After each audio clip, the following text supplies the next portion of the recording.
unanimidade, então descartou a prisão preventiva de Wellington Pinheiro. Sobre esse assunto, nós vamos conversar com a advogada na área familiar, Daniela Vespucci. Olá, doutora, seja muito bem-vinda.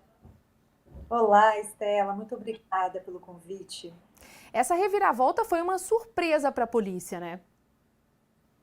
Exato, foi uma surpresa, porque geralmente nesse tipo de caso, a palavra da vítima, né, no caso aí a suposta vítima, é considerada. Então, em crimes onde não existem testemunhas, geralmente a palavra da vítima ela é considerada. Porém, agora nós temos a nosso favor muitas técnicas, ferramentas da justiça e da polícia para descobrir quem está falando a verdade, como aconteceu no caso em tela, né? Sem dúvida. Segundo o delegado da 2ª Delegacia de Defesa da Mulher, Matheus Gabriel da Rocha, foi apurado que a adolescente não foi arremessada, então, pelo ex-namorado, mas sim teria escorregado, caído na tubulação, sendo prontamente, então, socorrida pelo investigado. Completamente o contrário, né? Exato. Então, o que acontece?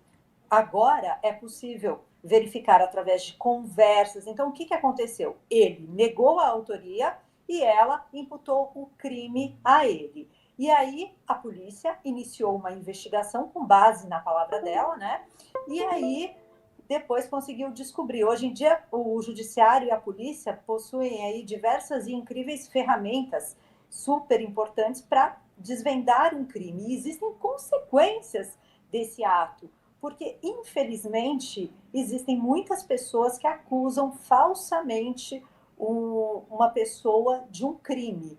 E isso movimenta o judiciário, né? Acaba sobrecarregando um órgão que é tão importante como o judiciário, como a polícia, que deve investigar os crimes reais, né? Sem E, dúvida.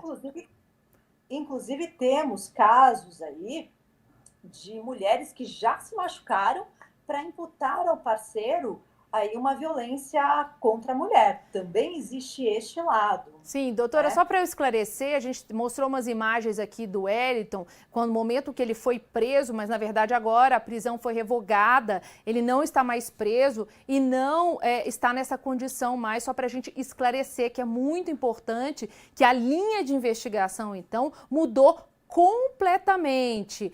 Alguns não foi relatado pela polícia, né? O que indicou ali que realmente ele não teria empurrado a ex-namorada, mas sim ela teria escorregado e ele ajudou. Então, nesse momento agora, essa linha de investigação aponta nesse sentido. Então, a prisão do Wellington, que a gente viu nas imagens, foi revogada. Erros são comuns como esse? Sim, erros são comuns como esse, né? Porque o que aconteceu? Um crime tão grave, onde a vítima, machucada, frágil, menor ainda, relata que foi vítima de uma tentativa de feminicídio e não tinha outra pessoa ali. Ele nega a autoria. Como eu disse, agora, né, há pouco tempo, nós temos todas essas ferramentas. Então, a polícia consegue investigar através de conversas, não sabemos exatamente, mas eles conseguiram identificar. O inquérito policial, ele é sigiloso. E, inclusive, nós temos, no Código Penal, punições para quem faz aí uma falsa comunicação de crime ou uma denunciação caluniosa, que são dois crimes distintos.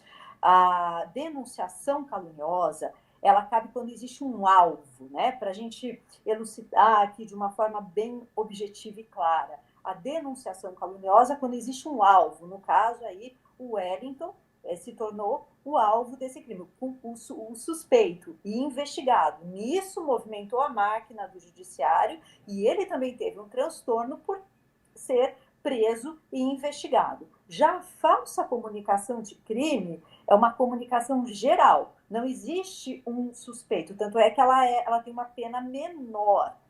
E tem mais uma coisa aqui. No caso em tela, a garota é menor de 16 anos. Então, uma pergunta que eu recebi hoje de vários alunos foi: no caso, ela é menor, ela responde pelo crime de denunciação caluniosa do artigo 339 do Código Penal?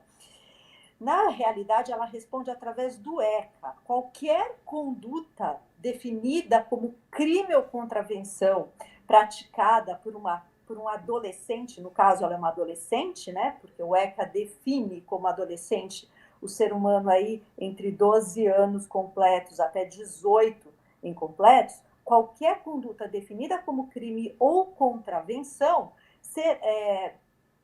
caberá ao menor, ao adolescente, caberá uma punição pelo ECA, Sim. ok? Então, não cabe a prisão prevista ali, ok? Então, cabe a punição do ECA. Poderia ser uma internação, aí o juiz ele tem discricionariedade para decidir qual é a melhor medida que atenda o quê? Que atenda aí a ressocialização, que procure educar e reprimir, inibir essa nova prática. Então, uma pessoa maior de 18 anos que pratica aí uma falsa comunicação de crime ou então uma denunciação caluniosa vai responder pelo Código Penal.